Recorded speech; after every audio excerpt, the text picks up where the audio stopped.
धनतेरस, धनतेरस वाले दिन क्या हुआ था? देखो बात को समझना, इस दुनिया का सबसे बड़ा बिजनेस, सबसे पहला बिजनेस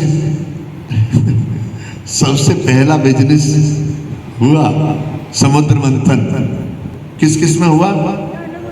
दानव में और देवताओं में। इन्होंने मिलके बिजनेस किया, दोनों ने मिलके बिजनेस किया। हम लोग बिजनेस करते हैं पैसे के लिए, आई एम राइट? पैसे के लिए, औहदे के लिए, है ना, कि लोग कहें अरे बहुत बड़ा सेठ है यार, क्या बिजनेस है उसका, है ना, इसके लिए कार्य करते हैं। परंतु इन दोनों ने इसके लिए काम नहीं किया। काय के लिए किया? अमृत के लिए। काय के लिए? अमृत के लिए कार्य किया। परंतु निकला क्या? सबसे पहले विष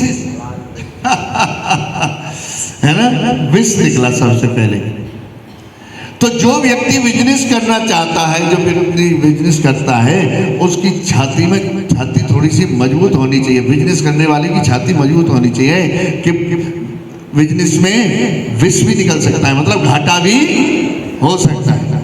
अगर जो व्यक्ति के अंदर ये हिम्मत नहीं है, वो बिजनेस नहीं कर पाएगा।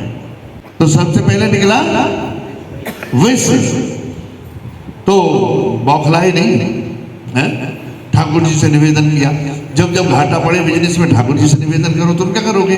बेकार की खोपड़ी फोड़ोगे किसी की, तेरी वजह से हुआ, तेरी वजह से हुआ, कोई फायदा नहीं। तो विष निकला तो ठाकुर जी से निवेदन किया। इन कथाओं से हमें ये सीख मिलती है भाई, ये ऐसी कथा ही नहीं है कि वो भागवत आ गई, कथा सुन ली, हो गए।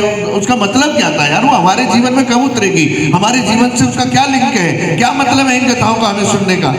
क्यों सुने हम ये कथाएं? हमारे जीवन से कोई लिंक तो होना चाहिए। हमें क्या शिक्षा दे रही है ये कथाएं?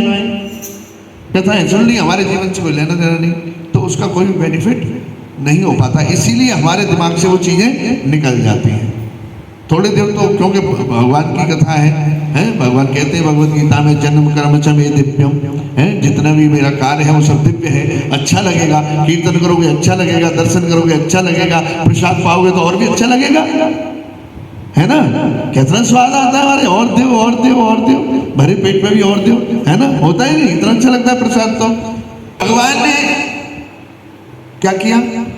उस विष के लिए भोलेनाथ, डिपार्टमेंट था भोलेनाथ का, उनसे कहा जाके इसे स्वीकार करो। तो भोलेनाथ ने उस विष को हलाहल, हाँ जी, उसको स्वीकार किया। परंतु हृदय अंदर नहीं ले गए, उसे कहाँ रोक दिया? कंठ में रोक दिया। क्यों रोक दिया कंठ में? अंदर क्यों नहीं ले गए? हृदय में श्री राम बसे हैं। तो भोलेनाथ ने कहा नहीं नहीं, मेरे इष्ट अंदर बैठे हुए हैं, मैं अगर ये अंदर ले जाऊंगा तो उन्हें परेशानी होगी। बोलो जय जय श्री।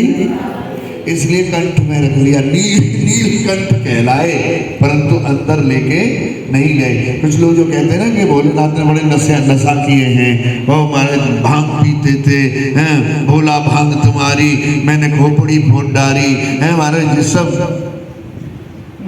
बुद्धि हो गई बिल्कुल बेकार। भगवान भोलेनाथ ने कभी भी नशा किया ही नहीं है, कभी नहीं किया। हाँ, कंट्रोलर है वो, इन चीज़ों के कंट्रोलर हैं, इन चीज़ों को कंट्रोल वही कर सकते हैं, और किसी के अंदर हिम्मत नहीं है। परंतु जो व्यसनी लोग हैं, जो नशेबाज लोग हैं, वो भगवान को माध्यम बना के, भोलेनाथ को माध्यम बना के और नशा करते हैं। अरे भोलेनाथ ने धतूरा भी खाया, जहर भी पिया, तो पीना जहर।